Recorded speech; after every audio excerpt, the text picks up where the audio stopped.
उस विशाल पहिए को देखो, वह गतिशील है। हाँ, वो विशाल पहिया गतिमान है। गति क्या होती है माँ?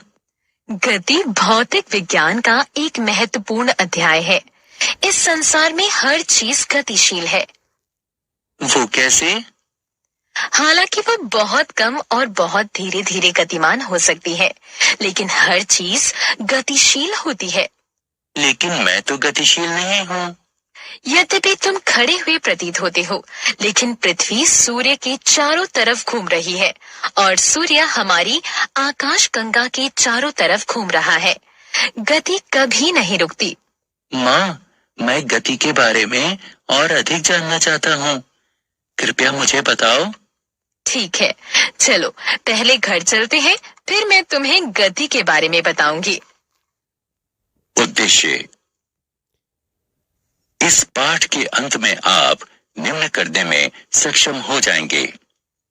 गति को परिभाषित करना, सरल रेखीय गति का वर्णन करना, एक समान गति तथा असमान गति को समझना, चाल की गणना करना, वेग को परिभाषित तथा गणना करना, त्वरण को परिभाषित करना, गति के ग्राफीय प्रदर्शन को समझना, एक समान वृत्तीय गति का वर्णन करना। गति को समझना।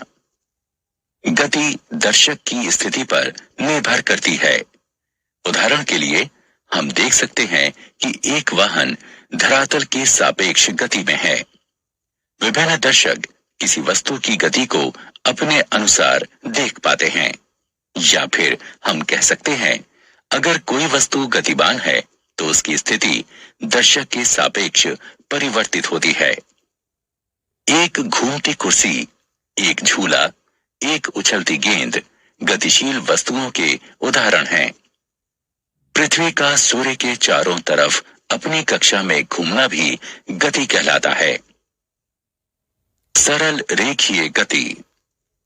हमारे संसार में हर चीज गतिमान है, यहां तक कि स्थिर वस्तुएं, जैसे कि हमारा घर भी सूर्य या और तारों के सापेक्ष गति में है। गति पूर्णतः ऊर्ध्वाधर, जैसे कि एक गिरता हुआ पत्थर, पूर्णतः क्षैतिज, जैसे कार का राजमार्ग पर चलना, या तिरछी, जैसे एक हवाई जहाज का रनवे पर एक कोण पर उड़ान भरना होती हैं। किंतु ये एक सरल रेखा में होना चाहिए। जब हम भौतिक विज्ञान में किसी वस्तु की स्थिति को ज्ञात करने की कोशिश करते हैं, तब हम उसकी स्थिति को किसी निर्देश बिंदु से निर्धारित करते हैं। इस बिंदु को मूल बिंदु कहते हैं, जो कि अक्ष का शून्य बिंदु होता है, एक्स, वाई या जेड। हम किसी वस्तु की स्थिति का अंकीय प्रदर्शन उसको निर्देश बिंदु के धनात्मक दिशा या ऋणात्मक दिशा में रखकर करते हैं। उदाहरण के लिए एक कण को x बराबर 10 मीटर रखते हैं। यह कण x अक्ष के मूल बिंदु से 10 मीटर दूर स्थित होगा। जैसा कि तुमने पाया कि वस्तु की स्थिति को लंबाई की किसी मात्रक से मापा जाता है। हम यहाँ उदाहरण के तौर पर मीटर को मात्रक लेंगे। यहाँ वस्तु द्वारा तय की गई दूरी 10 मीटर है। किसी वस्तु की दूरी को निर्धारित करने के लिए हमें केवल अंकीय मान की आवश्यकता होती है, ना कि उसकी गति और दिशा की। किसी भौतिक राशि का अंकीय मान उसका परिमाण होता है। वस्तु की प्रारंभिक एवं अंतिम स्थिति के बीच की न्यूनतम दूरी को वस्तु का विस्थापन कहते हैं। एक समान गति तथा असमान गति। एक समान गति तथा असमान गति को समझने के लिए एक उदाहरण लेते हैं। इस सारणी यानी तालिका को देखो। यह कार ए द्वारा तय की गई दूरी है। माना कि 0 सेकंड में ये 0 मीटर दूरी तय करती है। 5 सेकंड में ये 10 मीटर तय करती है। 10 सेकंड में ये 20 मीटर दूरी तय करती है, इत्यादि। या हम कह सकते हैं कि हर 5 सेकंड में कार 10 मीटर दूरी तय करती है, क्योंकि ये समान समय अंतराल में समान दूरी तय करती है, तो उसकी गति को एक समान गति कहते हैं। अब कार बी को देखो। कार बी 5 सेकंड में 5 मीटर दूरी तय करती है। 10 सेकंड में ये 15 मीटर दूरी तय करती है। 15 सेकंड में ये 20 मीटर दूरी तय करती है। हमने देखा कि कार बी समान समय अंतराल में समान दूरी तय नहीं करती, तो उसकी गति को असमान गति कहते हैं। चाल। क्या तुम विभिन्न चाल से चल रही दो समान वस्तुओं में अंतर बता सकते हो?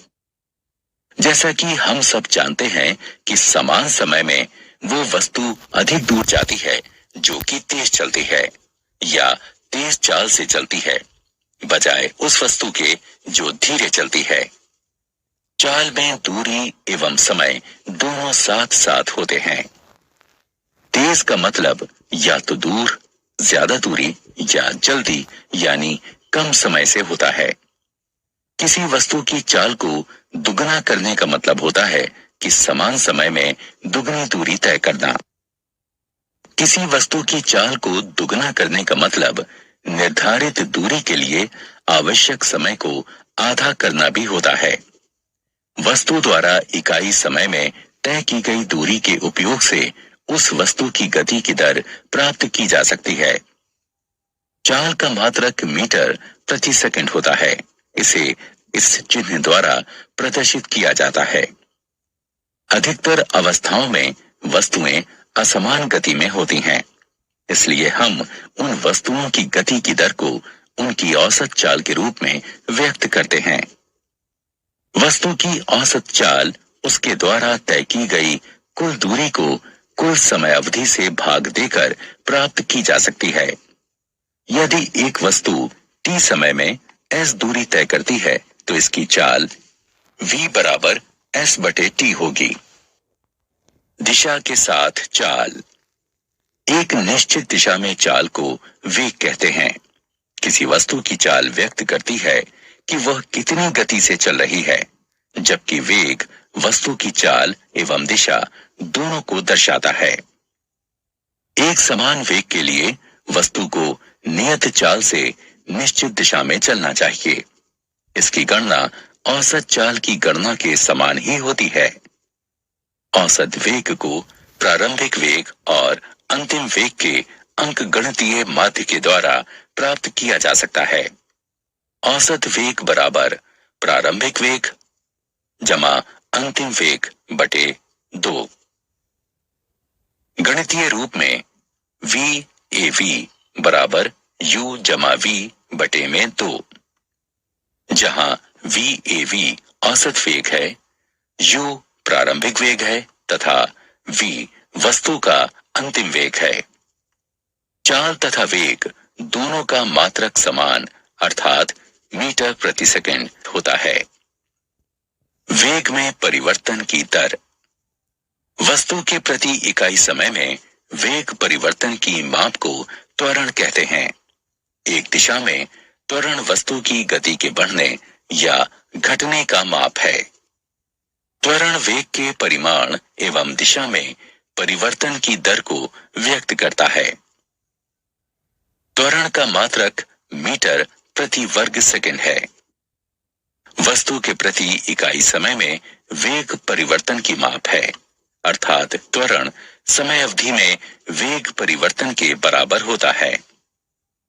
यदि एक वस्तु का वेग प्रारंभिक वेग u से t समय में बदलकर v हो जाता है तो त्वरण a निम्न होगा। a बराबर v घटा u बटे में t। एक समान या नियत परिमाण वाले त्वरण एक प्रकार की गति होती है जिसमें इसका वेग समान समय अंतराल में समान रूप से बदलता है।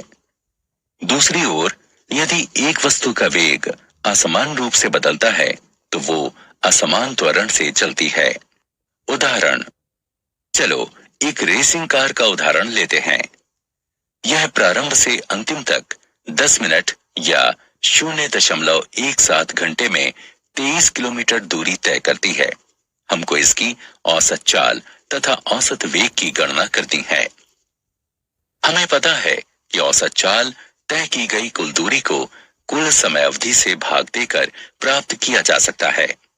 अर्थात औसत चाल 23 किलोमीटर दूरी को 0.17 घंटे से भाग देने पर 135.29 किलोमीटर प्रति घंटे के बराबर आएगा। उसी प्रकार से औसत वेग कुल विस्थापन को कुल समय अवधि से भाग देकर प्राप्त किया जा सकता है।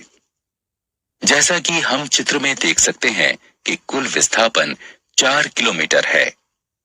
इसीलिए औसत वेग 4 किलोमीटर को 0.17 घंटे से भाग देने पर 23.53 किलोमीटर प्रति घंटे के बराबर आएगा। गति का ग्राफीय प्रदर्शन। एक ग्राफ